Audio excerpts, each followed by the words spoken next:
Is your old email address causing you headaches when trying to manage your PNC account?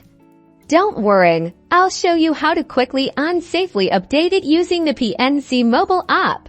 Alright, let's jump right in first. Go ahead and open the PNC Mobile App on your smartphone. Make sure you're already logged in with your username and password.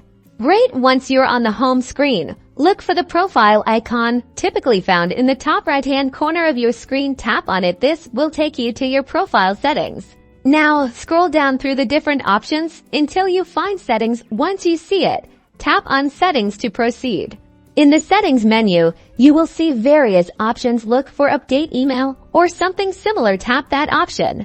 You'll now be taken to a page where you can enter your new email address. Carefully type in the new email address you want to use for your PNC account. Double check to make sure it's accurate to avoid any issues later on. After this, click on Continue.